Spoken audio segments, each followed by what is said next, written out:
طيب بسم الله الرحمن الرحيم الحمد لله رب العالمين وصلى الله وسلم وبارك على نبينا محمد وعلى آله وصحبه أجمعين. اللهم علمنا ما ينفعنا وانفعنا بما علمتنا وزدنا علما وعملا وهدى وتقا ورشادا برحمتك يا أرحم الراحمين.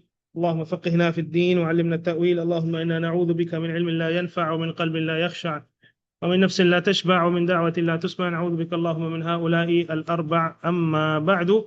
So I think in the previous dars we had finished the method and description of the sujood, how we're supposed to do that, remember? And one of the last things that we had discussed was how to place our feet in the sujood. And I told you of the hadith of Aisha radiallahu anha that at night when she once woke up and she was trying to find the Prophet sallallahu alaihi wasallam, she touched both his feet with her hand. So which goes on to show if both the feet were touched with one hand, goes on to show the closeness of the 2 feet, not necessarily joining, but closeness of the 2 feet. So we'll just stick to what is what the maximum that we can derive from it. Then I also gave you a homework for fiqh. There was one for aqidah, one for fiqh. What was the one for fiqh? There were two? Okay. First one, hadith about the joints in the body. Yeah, the hadith about the number of joints in the body. How many did the Prophet ﷺ mention in the hadith?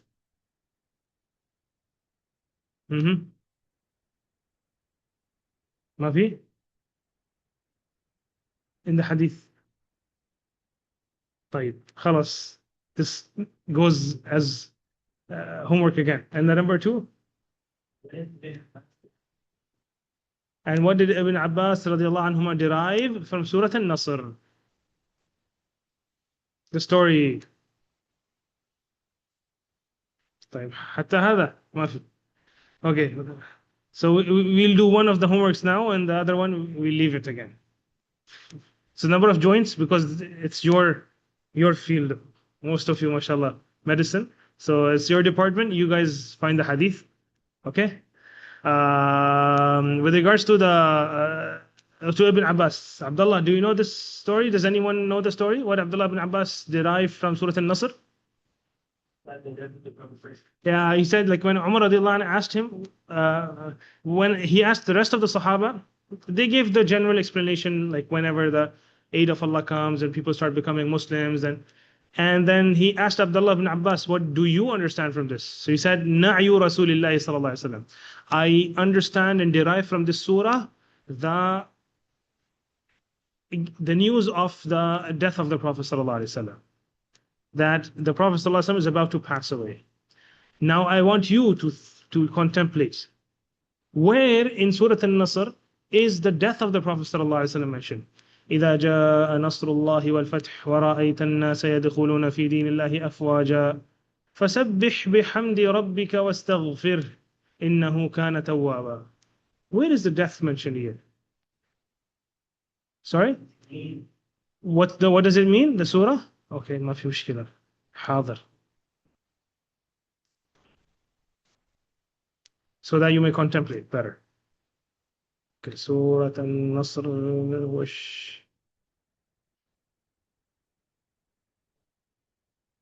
عليكم السلام.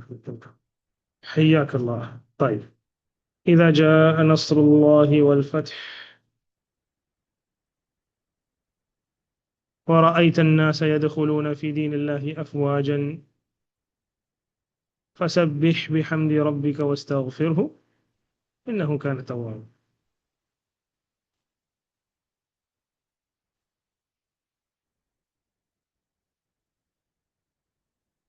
The Prophet's mission has been completed. How do you know that has been completed? وَرَأَيْتَ النَّاسَ يَدْخُلُونَ فِي دِينِ اللَّهِ أَفْوَاجًا. Okay, maybe. So it was like when the people start accepting in crowds, that was the ultimate spread Islam. So Islam, was it spread like in the time of Umar radiallahu anhu, spread even more, right? The Romans and the Persians, they were conquered. At the time of the Prophet it was only mostly Arabia, right?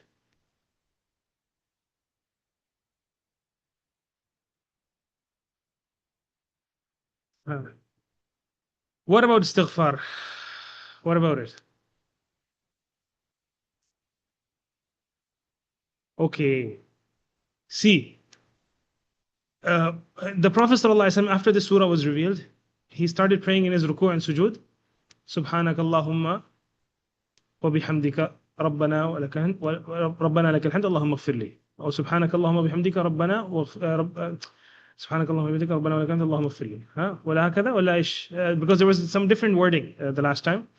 Subhanak Allah, Subhanaka. المهم. So he started praying this dua. طيب, in the Salah.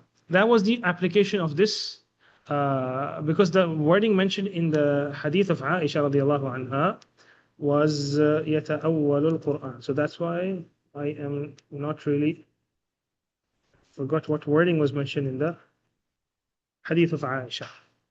سبحانك اللهم ربنا وبحمدك اللهم اغفر لي. سبحانك اللهم ربنا وبحمدك اللهم اغفر لي. This is in Sahih Muslim. طيب. الآن. This is the implementation. But where did Ibn Abbas take from this ayah that there is an indication that the Prophet ﷺ is about to pass away? See, once you are done with your prayer, what is the first thing that you utter after the salam? Huh? Astaghfirullah, astaghfirullah, astaghfirullah. طيب? Okay. Keep this example in mind. When you are done with your prayer, you utter astaghfirullah, astaghfirullah, astaghfirullah. طيب. الآن.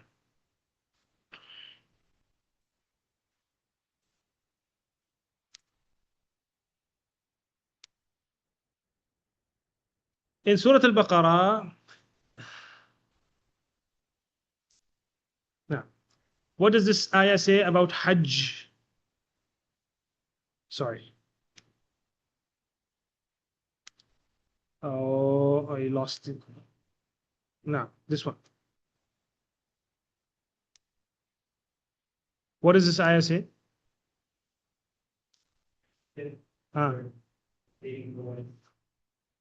لا لحظة قبله. نعم, this one.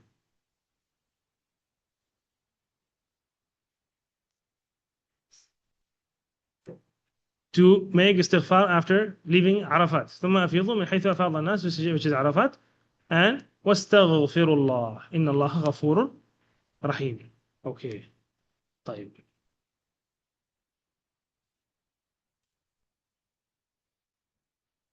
These are two examples, and we have نعم لحظة also one more example.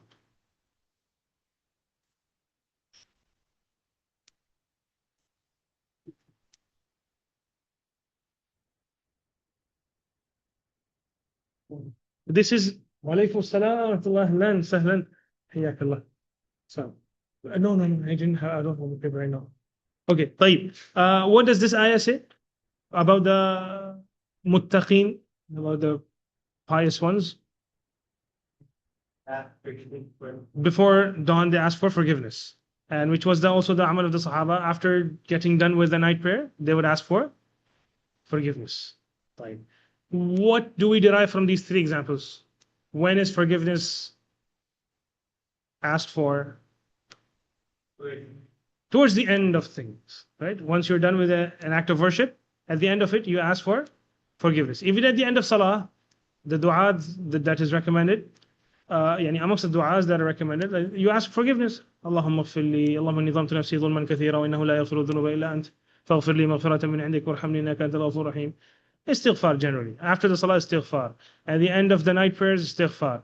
At the end of the Hajj, istighfar. So when the Prophet ﷺ was now asked to do istighfar, and this istighfar here is done to fill in the void that there might be in the effort that preceded it. So when you offered prayer, there might be some deficiency in your efforts. SubhanAllah, it is filled by this istighfar, right?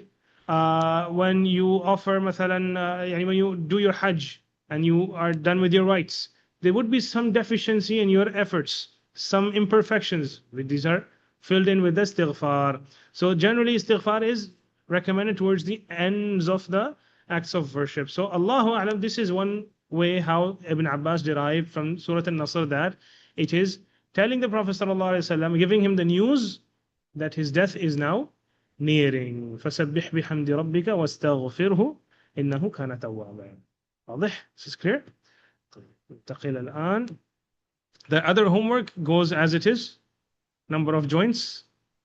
خلاص أشاذ? Everyone? You are going to medicine as well? No, خلاص. You are excused. But Ashad is not excused. طيب. We then said that subhanallah, we were done with this 90 we were done with all of this, and we said that we are going to move to I think we said 90, 100, 101 and 102 we said we're going to do in the next session. The very last thing that we discussed in our previous dars was that this dua is not authentic. Why? Because the narrator is life. Ahsant. طيب. And the dua that is authentic, which is to be recited between the two sujood, is Rabbi ighfirli, Rabbi ighfirli, Rabbi ighfirli. Only twice? Multiple times. طيب.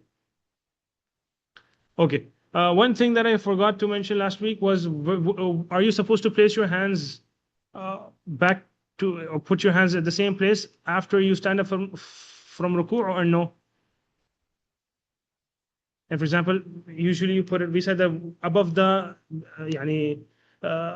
above the surah, navel, above the navel or below the navel, both of them are fine. So after getting up from ruku', are you supposed to put the hands back, or are you supposed to leave them suspended? Huh? ما في إشكال. I mean, there is no particular dalil regarding it. Some of the adillah that mentioned that the Prophet ﷺ, when he got up from ruku', everything went back to its place, each and everything. So from this, some ulama, they derive that you should put it back. Some say, no, there is no particular dalil for that. So the asal is that we leave them as they are. ما في مشكلة. طيب. ثم قال ثم يسجد الثانية كالأولى. The second sujood is supposed to be like the first one. Now. Sorry, come again?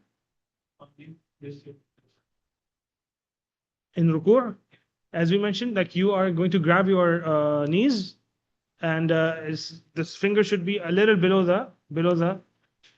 the extent. They should be spread. Wallahu a'lam.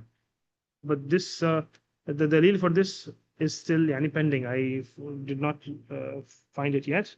Inshallah.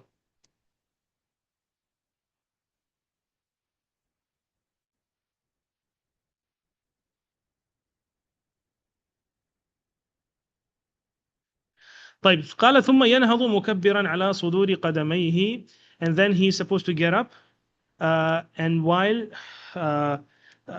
putting the weight on the above part of his feet, or sorry, the below. قال depending on the soles of his feet. نعم. ويصلي الركعة الثانية كالأولى, and then he's supposed to pray the second rak'ah in the way he prayed the first rak'ah. ثم يجلس للتشهد الأول, then he's supposed to, at the end of the second rak'ah, he's supposed to sit for the first tashahhud. What do we say in tashahhud? قال وصفته التحيات لله والصلوات والطيبات السلام عليك أيها النبي ورحمة الله وبركاته السلام علينا وعلى عباد الله الصالحين أشهد أن لا إله إلا الله وأشهد أن محمدا عبده ورسوله. طيب. الآن when it comes to the التحيات, there are more than one word. طبعا here just getting up from the sujood. عليكم السلام ورحمة الله وبركاته. When it comes to the first rak'ah, when we talk about getting up from the sujood, the Prophet ﷺ, especially towards the later part of his life, this is the hadith of Malik ibn al-Huwayrith, when it comes to getting up from sujood in the first rak'ah and in the third rak'ah. قال Malik ibn al-Huwayrith said أنه رأى النبي صلى الله عليه وسلم يصلي فإذا كان في وتر من صلاته, when it was an odd number rak'ah, لم ينهض حتى يستوي قاعدا. What does it mean?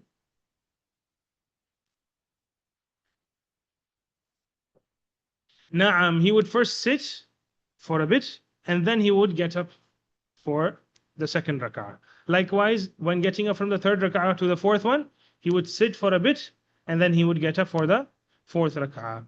This sitting is called Jalsatul Istiraha. Jalsa meaning the sitting of istiraha, of resting. So some scholars, they consider this as maybe towards the end of his life, the Prophet ﷺ, because he had grown old, so he would sit to, make it easy for him. Others said that this is a sunnah. Naam. Yeah, it's a sunnah. You will get reward for it. If you view it as sunnah, you will get reward for it. This is clear? طيب. No, Allahu Akbar is supposed to be only done once. It's for the transition of from sujood to qiyam. But this sitting is just in the middle. It means to make it easy for you to stand up. Wallahu a'lam. طيب. قال هنا الآن. This is also related to getting up from the sujood. قال أريد أن, this is the hadith of Malik ibn al-Huwayrith, the same hadith in which he was describing the prayer of the Prophet ﷺ. قال فقال إني لأصلي بكم وما أريد الصلاة ولكن أريد أن أريكم كيف رأيت النبي صلى الله عليه وسلم يصلي. Malik ibn al-Huwayrith was offering a salah just to demonstrate how the Prophet ﷺ would pray. Not that he was offering 2 rak'ahs, but he was giving a demo. طيب. قال أيوب فقلت لأبي قلابة كيف كانت صلاته قال مثل صلاة شيخنا هذا يعني عمرو بن سلمة. He said the narrator lower down the tabaqa, he asked his sheikh, how did you see Malik the Sahabi pray? So he said, I saw him pray just the way Amr ibn Salama, his sheikh, he prays. قال أيوب وكان ذلك الشيخ يتم التكبير وإذا رفع رأسه عن السجدة الثانية جلس واعتمد على الأرض ثم قام. Now Ayub, because he is a tabi'i, he did not meet Malik ibn al-Huwayrith. He did not see Malik ibn al-Huwayrith. So he is describing the prayer of the person to whom his Sheikh Abu Qilaba, he compared his prayer to. He said like the prayer of Malik al-Huwayrith was just like the prayer of Amr ibn Salama, another person. So now Ayub is describing the prayer of this Amr ibn Salama. He's saying that Amr ibn Salama would say takbir perfectly, and before getting up for the second rak'ah, he would, what would he do? Jalasa wa'tamada ala al-ardi thumma qam. He would sit and then he would put his weight on the ground and then get up, which is like putting his hands on the ground, and then he would get up for the second rak'ah and the fourth rak'ah. Is this clear? How are you supposed to put your hands? Anyway, some of the hadith mentioned ajnan. Ajnan means like the way you the dough. What do you do with the dough?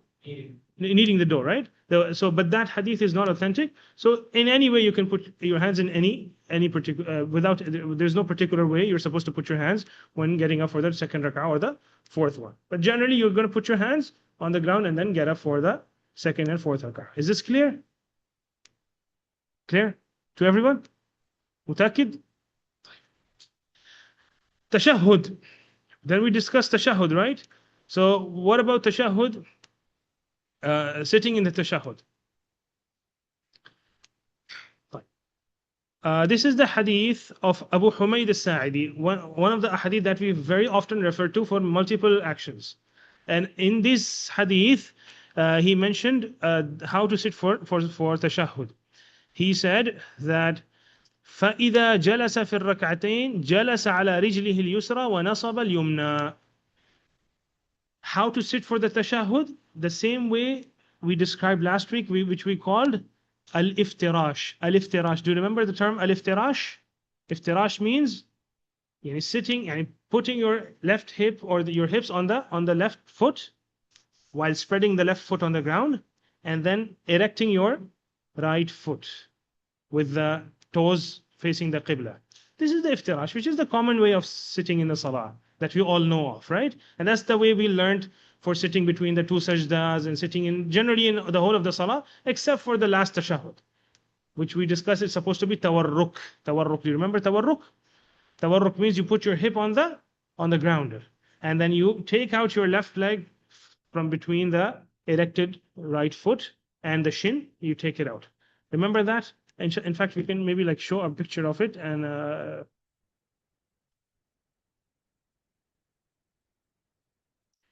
So if we look into this picture, مثلا here,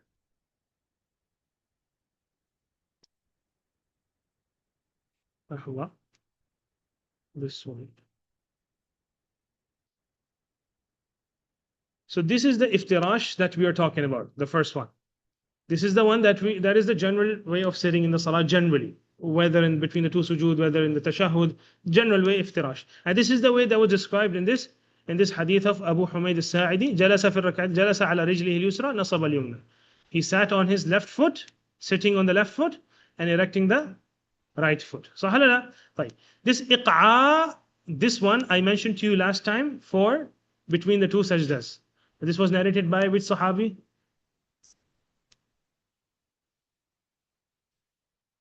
Cousin of the Prophet ﷺ? Abdullah ibn Abbas. Abdullah ibn Abbas said this is also from the Sunnah to sit like this. But he was particularly asked between the two sajdas. So between the two sajdas you can also sit like this. Toes are pointing towards the Qibla or away from the Qibla? Towards the Qibla. This, the one below it is the Tawarruk. Now look in Tawarruk, the warik. Warik is the hip.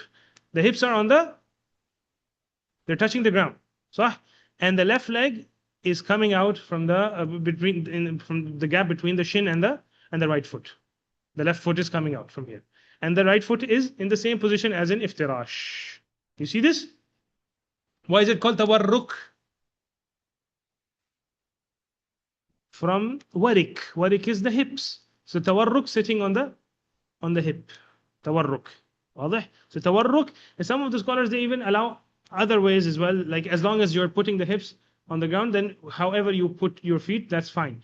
So generally speaking, Tawarruk is, the most important thing in Tawarruk, in the term Tawarruk, is that you're not sitting on your left foot, rather you're sitting directly on the ground. This is clear, inshallah? Yeah, very often that if we have, we don't have ample space, we don't have sufficient space, then Tawarruk becomes difficult in the Salat al-Jama'ah. So what do we do then? Is it suitable to hurt the other person and still? No, right? So you will do iftirash, or if it's too tight and too, the space is very small, then you may even go for iq'a, ma fi mushkila. Sometimes I do this, like in the haram, masalan. Sometimes you're not even able to do iftirash. Then you have to go for iq'a, sometimes just to manage yourself. So these three you can alternate between them if it is required. But generally, for sitting between the two sujood, this and this can be used. Iftirash and iq'a both can be used. For the first tashahhud, iftirash, and for the last tashahhud, tawarruk. Last tashahhud in Fajr prayer.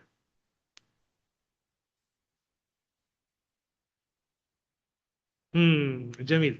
This is why we have the other hadith here. Allahu Alam. See.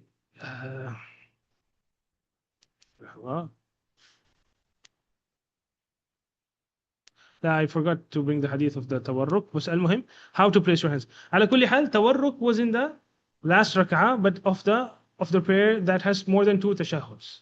More than one tashahhud. So in the Maghrib, the last rak'ah, you will do Tawarruk. In Dhuhr and Asr, the last rak'ah, you will do Tawarruk. But in Fajr, you won't do Tawarruk, you just do Iftirash. Wallahu. How to place your hands during the Tashahhud. This is the hadith of Abdullah ibn Umar radiyallahu anhuma. This is this Rawi, Ali ibn Abdul Rahman al-Muawi, what he was doing, like he was playing with trying to move the pebbles on the ground while in tashahhud. So Ibn Umar told him not to do so. And he said, do as the Prophet ﷺ would do. So he asked, how would the Prophet ﷺ do in tashahhud? قال كان إذا جلس في الصلاة وضع كفه اليمنى على فخذه اليمنى وقبض أصابعه كلها وأشار بإصبعه التي تلي الإبهام ووضع كفه اليسرى على فخذه اليسرى. Now this is important. How to position your finger and your right hand for tashahhud. So what he is describing here is, he's saying he would put his right hand on his right thigh near the knee. وقبض أصابعه كلها. All of his fingers. لحظة هذا يحتاج إلى. So all of his fingers he would hold them. Hold them means like he would fold them. قال وأشار بإصبعه, and then he would signal or direct with his index finger. So all of the fingers are folded, and he would be pointing with his sababa, which is the index finger.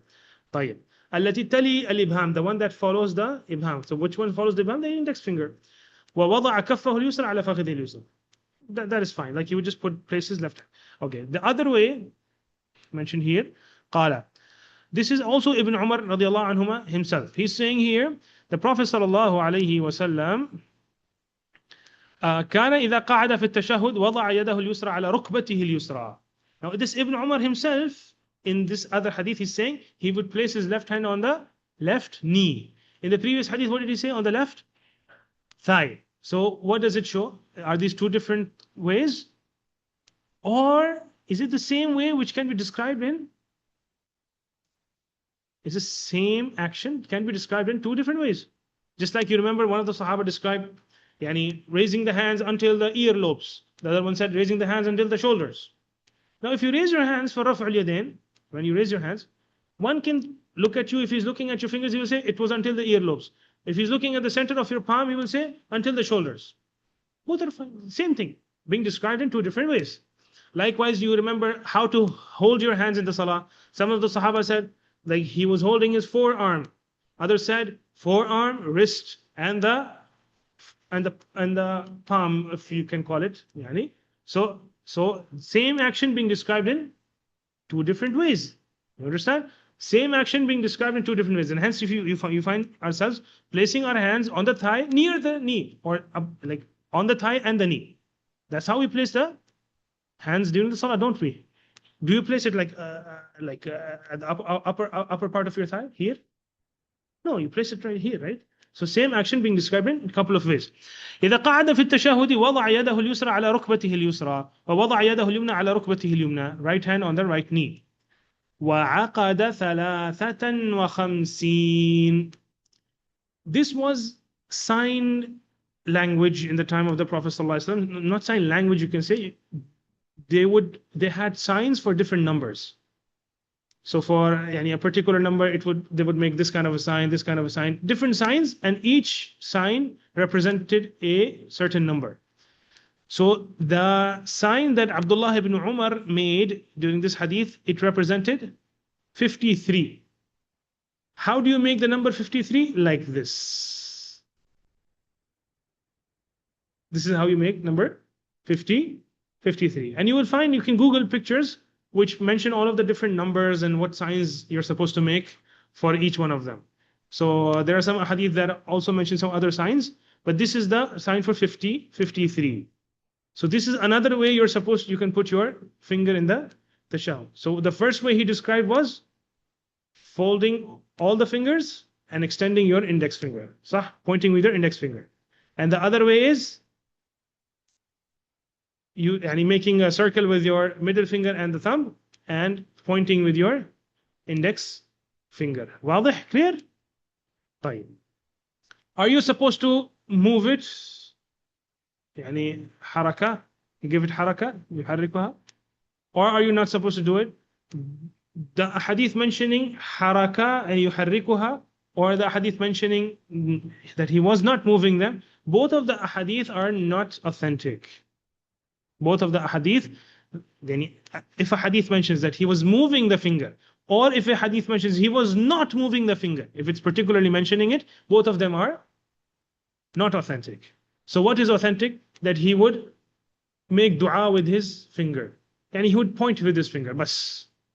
So we don't have a sufficient dalil for the finger moving. So you just keep your finger as it is, either like this or like this. Clear? Kef? Completely still, no need to move it. No need to move it until there is a dalil for it. Naam. Regarding Tawarruk, what if you catch the Imam in the last rak'ah?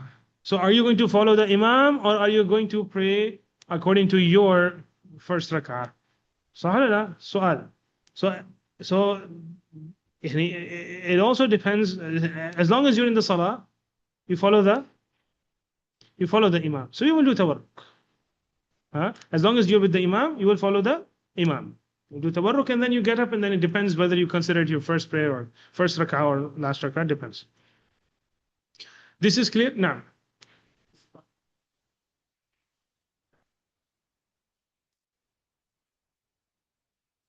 كيف؟ Yeah, whole of the tashahhud, the whole of this. This is the way he was sitting. إذا قعد في التشهد. He didn't say that this is only for when you're saying التحيات لله, or only when you're saying اللهم صل على محمد, or whatever dua. This is for the whole of the tashahhud that you're supposed to sit like this. This is the way of making dua in the tashahhud. يدعو به. Yes, Sheikh Yusha, you were saying something? Ah.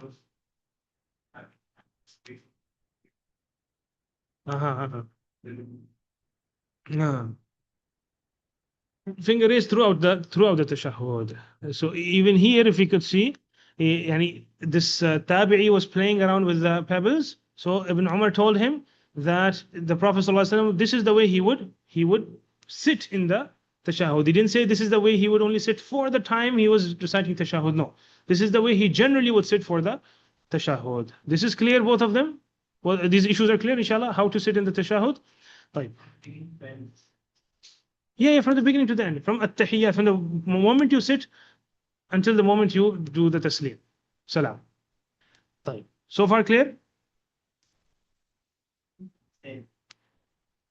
Sit and angry enough for the if you want him to be that, then you also are sort of or this is cover up.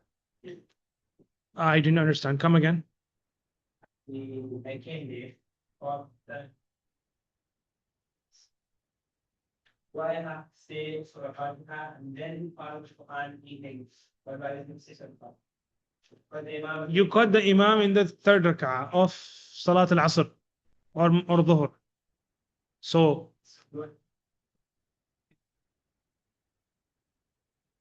okay.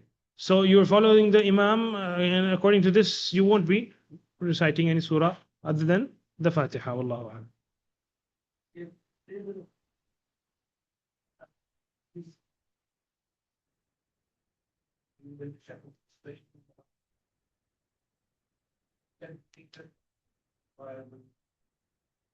The eyes should be on the finger. Well, I don't know of such a hadith. I don't know. Allahu a'lam. طيب. Allahu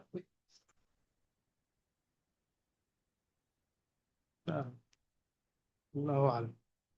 Generally, Allahu a'lam. Regarding this, I did not like. To answer the question, I must have some kind of a dalil, otherwise there is no point of answering the question. Okay, so I think we discussed at-tashahhud. So I would like to show you different wordings of the tashahhud, of the at-tahiyyat, that are narrated from the Prophet sallallahu alaihi wasallam. So, or the background regarding tashahhud. So here, first of all, in Sahih al-Bukhari, we have the hadith of Abdullah ibn Mas'ud, and he says, كنا نصلي خلف النبي صلى الله عليه وسلم فنقول السلام على الله. We used to pray behind the Prophet sallallahu alaihi wasallam, salah, and we used to say السلام على الله. So like to glorify Allah, this was one way they would be doing that. We're giving salam to Allah. فقال النبي صلى الله عليه وسلم إن الله هو السلام. Allah himself is the salam. So you don't say salam ala Allah. Allah himself is a salam. ولكن قولوا, but the way you're supposed to send مثلا greetings to Allah is by saying this: التحيات لله والصلوات والطيبات السلام عليك أيها النبي ورحمة الله وبركاته السلام علينا وعلى عباد الله الصالحين أشهد أن لا إله إلا الله وأشهد أن محمدا عبده ورسوله. This is the tahiyyat, the background. So the Sahaba used to say Assalamu ala Allah. The Prophet said, no, this is not the way you send greetings to Allah subhanahu wa ta'ala. Rather, if you want to do that, you say At-tahiyyatu lillahi. Tahiyya is the greeting. Tahiyya is greeting. At-tahiyyatu lillahi was-salawatu wat-tayyibatu. طيب. What are other different wordings that have been used for the tahiyyat? So in another hadith of Abdullah bin Abbas, قال كان رسول الله صلى الله عليه وسلم يعلمنا التشهد كما يعلمنا السورة من القرآن. He would teach us tashahhud the way he would teach us a surah of the Quran. What does this go on to show about tashahhud? How do you know its importance?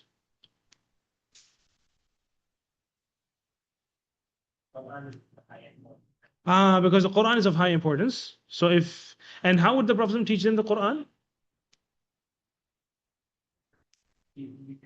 Orally. He would recite to them and then they would listen and recite it back. Okay. If he would like to teach anything else, he would just generally just say it, not make them repeat it. But for tashahhud, what do we learn? That if he is teaching them like he teaches a surah, it is as if he is reciting it to them orally and also listening it from them. So making them recite the tashahhud to him as well. Goes on to show the wordings of tashahhud are important. And these adhkar should be like it's not just the meanings that are important of it, the wordings are also important. These must be memorized properly. Okay. فَكَانَ يَقُولُ التَّحِيَّاتُ الْمُبَارَكَاتُ الصَّلَوَاتُ الطَّيِّبَاتُ لِلَّهِ السلام عليك أيها النبي ورحمة الله وبركاته السلام علينا وعلى عباد الله الصالحين أشهد أن لا إله إلا الله وأشهد أن محمدا رسول الله. واضح؟ طيب, what are the differences here? مباركات الصلوات الطيبات. And what did we say? التحيات لله والصلوات والطيبات. Here, all of them without wow, and then we have an additional word, al-mubarakat as well, right? طيب. Here, أشهد أن لا إله إلا الله وأشهد أن محمدا رسول الله. Here, محمدا عبده ورسوله. طيب. يلا هاتوا الآن. This is the hadith of Umar ibn al-Khattab.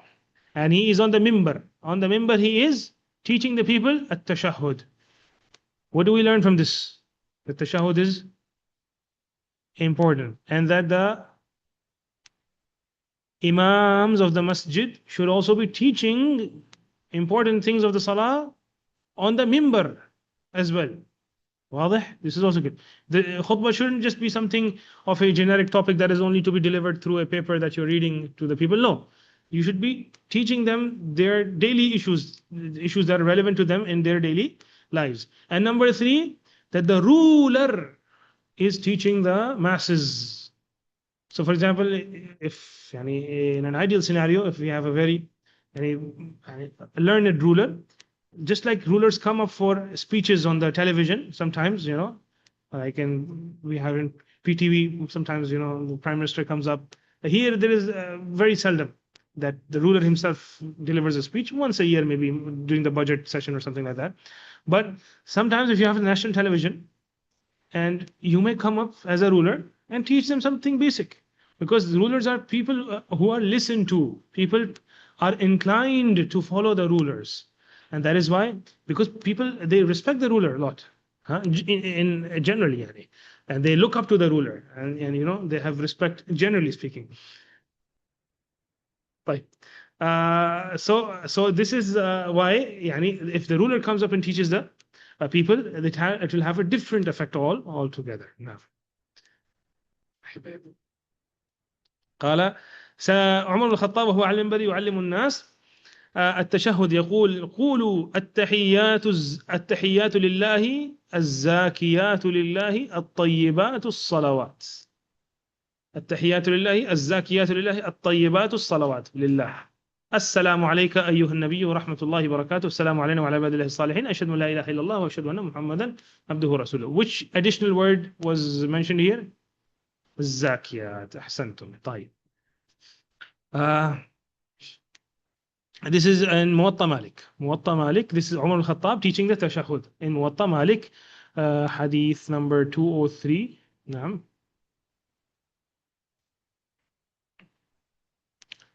This is regarding the at-tahiyyat. So salawat, and there is also riwayat mentioning mubarakat and zakiyat. إلى آخر ذلك. طيب. الآن ننتقل إلى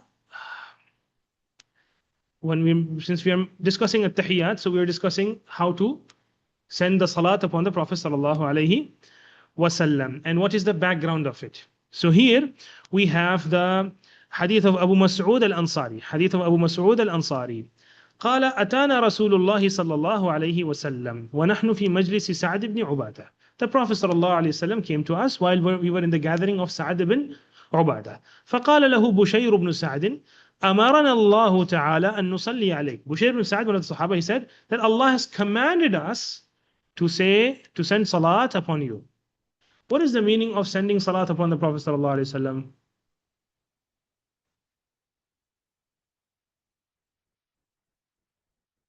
What's the meaning of sending salam?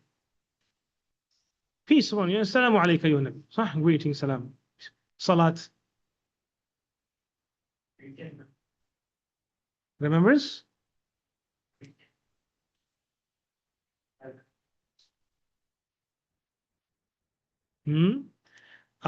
There are two ways it has been explained. One is the explanation of Abdullah ibn Abbas, who says salat from Allah is rahmah.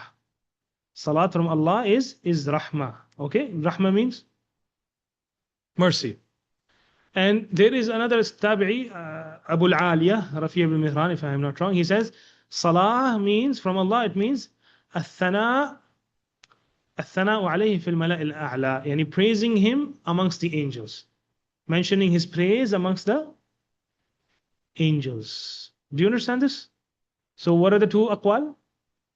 What is the meaning of salah? Mercy, one, or number two? Remembrance. Praise of him amongst the angels. Type. See, look at this. Here, this is the ayah.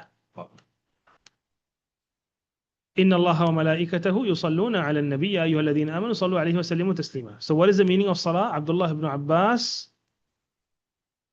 he said, one of the narrations, yubarrikun, yani praying for barakah. Then he said, in one riwayah, he said, Salatullahi ala nabi hiya maghfiratuhu, forgiveness. طيب. In another riwayah, says, Salatul Rabbi ar-Rahma wa Salatul Malaika al-Istighfar. When the angels they send salat, it means istighfar. Istighfar means like they are asking forgiveness for the Prophet ﷺ.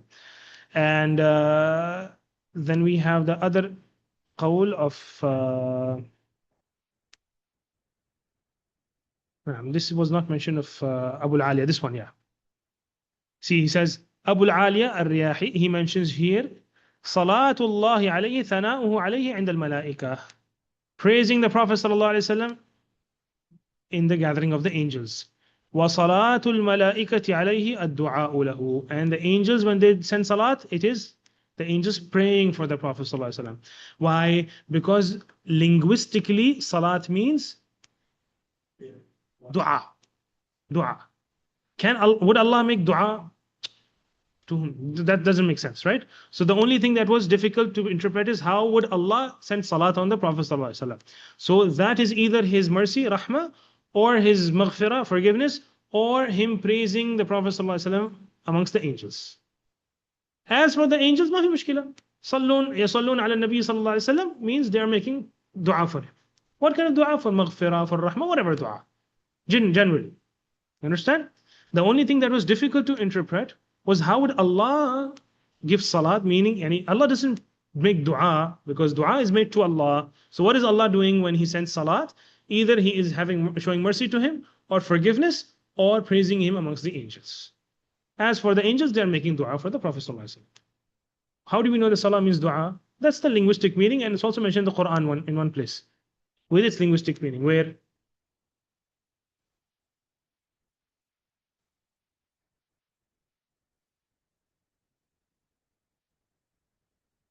وَصَلِّ عَلَيْهِمْ إِنَّ صَلَاتَكَ سَكَنٌ لَهُمْ. In Surah At-Tawbah, صَلِّ عَلَيْهِمْ, and when the people bring their zakat to you, صَلِّ عَلَيْهِمْ, and make dua for them.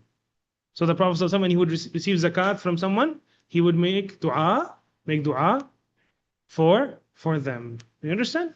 This is clear as well. طيب.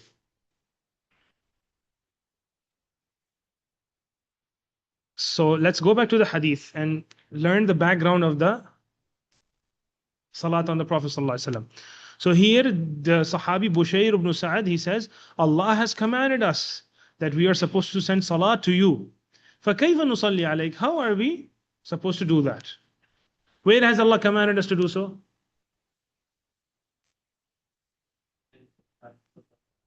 إِنَّ اللَّهَ وَمَلَائِكَتَهُ يُصَلُّونَ عَلَى النَّبِيِّ يَا أَيُّهَا الَّذِينَ آمَنُوا, all those who have believed, صَلُّوا عَلَيْهِ وَسَلِّمُوا تَسْلِيمًا. Send salat and salam to the Prophet sallallahu alayhi wasallam. Sahih, Allah has commanded or no? Yeah, this is the command. صلوا عليه. فعل أمر. طيب. كيف نصلي عليك? How should we do that? فسكت رسول الله صلى الله عليه وسلم. The Prophet صلى الله عليه وسلم became silent. حتى تمنينا أنه لم يسأله. Until we wished that he hadn't asked. Why? Like imagine the Prophet صلى الله عليه وسلم in a gathering, and then you ask a question, and then he goes quiet. Now you start feeling a little. You start fearing that you might have maybe offended the Prophet ﷺ, maybe caused some kind of, hardship to him, whatever. Aham shay, you put him in a difficult place. So they all wanted, we wish that he hadn't asked for it.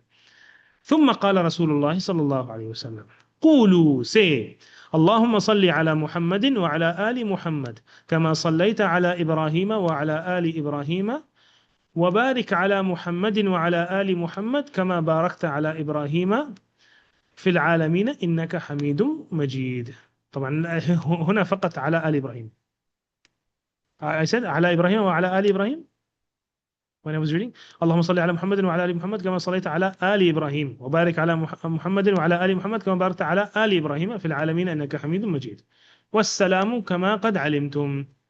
والسلام كما قد علمتم. How do we say salam? The way, as you already know. Assalamu alaikum wa rahmatullahi wa barakatuh. Where do we say it? Before the... In the... La, before that. To the Prophet sallallahu alaihi wasallam, where do you say it? At-tahiyyat. Ashhadu an la ilaha illallah. Assalamu alayka ayyuhan nabiyyu wa rahmatullahi wa barakatuh. Assalamu alayna wa ala ibadillah. So in the tahiyyat there is salam already. For regards to salat, it is in the... in this اللهم صل على محمد. طيب. لحظة. There was one more I wanted to. لحظة. لا. طيب. This is one riwayah. There are other wordings for this as well, and then one of the wordings is, and this is important to know.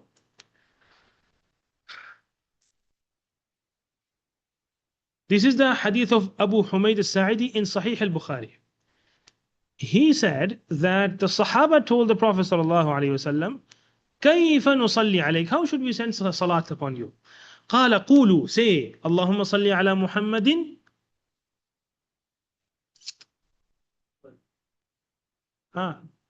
وأزواجه وذريته كما صليت على آل إبراهيم وبارك على محمد أزواجه وذريته كما باركت على آل إبراهيم إنك حميد مجيد. So this is another wording for salat on the Prophet sallallahu alaihi wasallam. طيب, سؤال. What do you learn from this riwayah?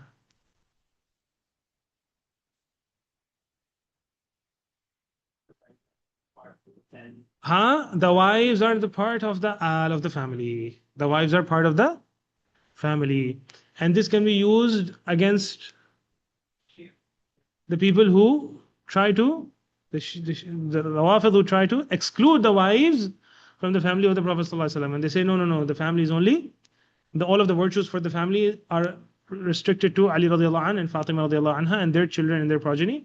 And they curse the wives and etc. Aisha radiallahu anha, Hafsa radiallahu anha, ilah. Lakin, the wives are part of the family. So when Allah subhanahu wa ta'ala says in the Quran, إِنَّمَا يُرِيدُ اللَّهُ لِيُذْهِبَ عَنْكُمُ الرِّجْسَ أَهْلَ الْبَيْتِ وَيُطَهِّرَكُمْ تَطْهِيرًا. So Ahl al-Bayt, who are these Ahl al-Bayt? The wives are the first and foremost amongst the Ahl al-Bayt. And when you say Allahumma salli ala Muhammadin wa ala ali Muhammad, the wives are first and foremost amongst the family upon whom you are sending the salawat. واضح? This is clear? So the wives of the Prophet ﷺ have a very high status in in Islam. They are considered the ummahat, the mothers of the believers. وَأَزْوَاجُهُ أُمَّهَاتُهُمْ. And then in one qira'ah shadda means a qira'ah that has been abrogated, or no, it's not part of the Quran anymore. وَهُوَ أَبُوهُ. And he is their father. So like the Prophet ﷺ is like the father to us, or father to the believers, and his wives are mothers of the believers. واضح? This is clear? طيب. Okay. What was left?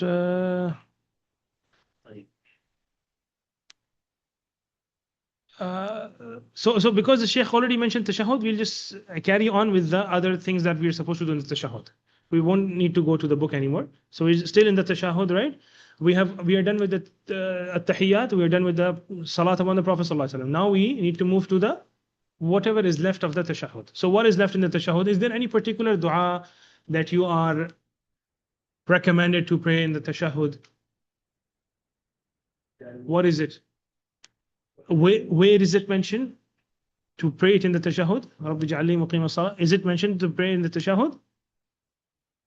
Is it? There is a dalil for that? I'm just asking. I don't know. Does anyone know of a dalil for that? That is a general dua that has been mentioned by Ibrahim, dua of Ibrahim alayhi salam. Is it to be prayed particularly in the Tashahhud? I don't know of particular dalil for that. But there is one more dua. Other than this, one that the Prophet commanded, yani kind of commanded to. Not on this one. لا. اللهم إني أعوذ بك من عذاب القبر وأعوذ بك من عذاب النار أو عذاب جهنم أو أعوذ بك من عذاب أو من فتنة المحيا والممات وأعوذ بك من فتنة المسيح الدجال. Where is it mentioned? It's mentioned in Sahih Muslim. Very important dua. Very, very important dua. What does it mention? Why is it important? Because the Prophet ﷺ himself mentioned that you should pray this. Okay, what does it say? From Abu Hurairah. قال رسول الله صلى الله عليه وسلم إذا تشهد أحدكم فليستعذ. He must ask refuge from these four things. فليستعذ. This is a command. It's a command. SubhanAllah. طيب. فليستعذ بالله after the adhan. inshallah.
طيب الآن سؤال.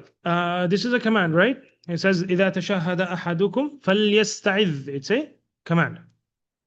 ولا لا؟ نعم أمر. طيب. فليستعذ بالله من أربع. He must ask refuge from four things. يقول اللهم إني أعوذ بك من عذاب جهنم ومن عذاب القبر ومن فتنة المحيا والممات ومن شر فتنة المسيح ad-Dajjal. This dhikr is considered like sunnah by the vast majority of the scholars. They considered sunnah in the salah. So why would they consider it sunnah despite the fact that there is a command to mention it? What could be a possible reason why they only considered it sunnah and not wajib? Maybe the Prophet ﷺ was skipped it, or the Sahaba, some of them skipped it. So it goes on to show that it would be something that is not like that is a must, like it must be done in the salah. Yet some of the tabi'in, like Taus, in the hadith of Sahih Muslim, in the another riwayah, I think, of Taus, you will find that Taus would tell his son to repeat his prayer if he forgot to say this dua. So he would stress on making this dua a lot. And okay, number one. Number two, also, otherwise the vast majority they view it as sunnah. This is the dua that you should memorize and must pray it in the tashahhud. This is the dua that has been prescribed by the Prophet ﷺ. Not a dua that we have just been learning from our childhood, but something that is from the Sahih Hadith. Prophet is saying that you should pray this dua in your tashahhud. Yes. ما في بس, there are different riwayat for this. ما في بس. عذاب النار عذاب جهنم ما في مشكلة. Different riwayat. Yeah, in that wording, yes. عذاب القبر comes first. Yes. طيب. الآن, this mentions like after you're done with at-tahiyyat and salat upon the Prophet ﷺ and this dua.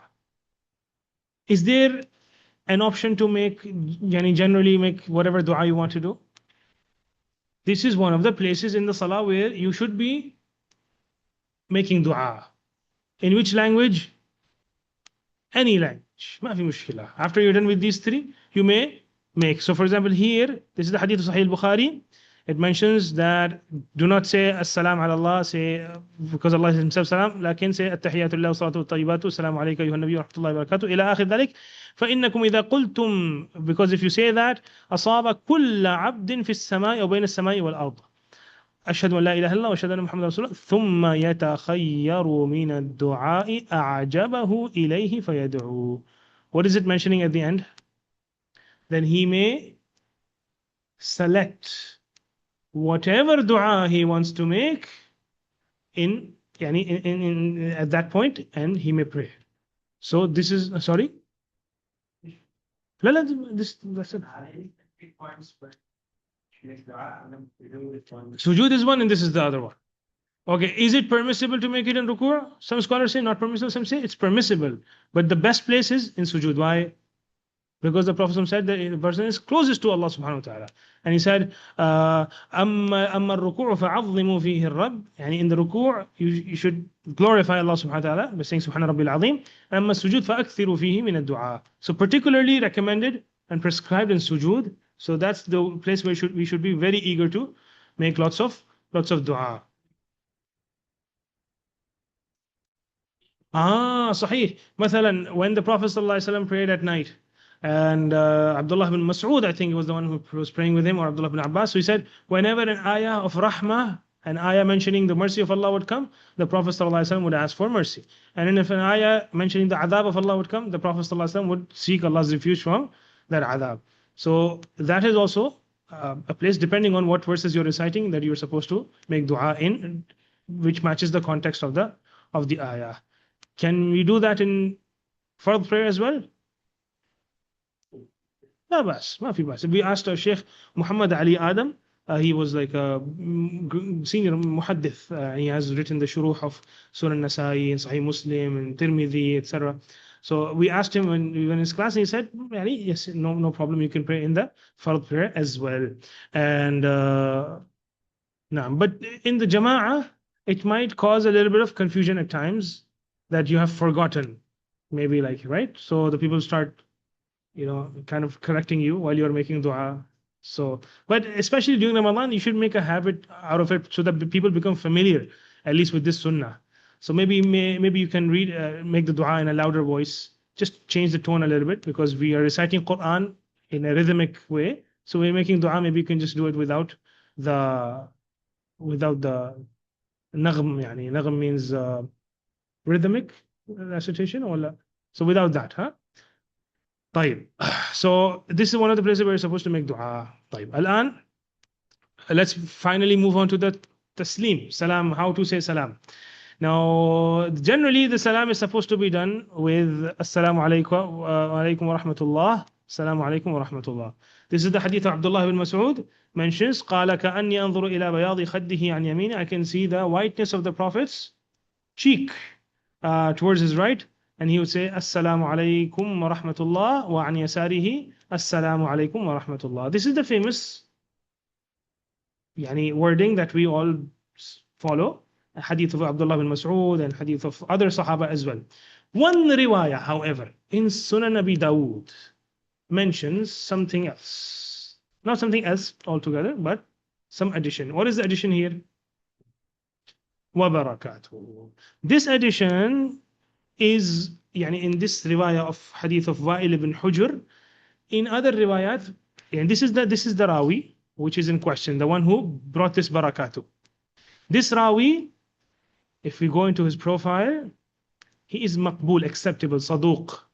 He is honest, but his memory is not like too good. Huh?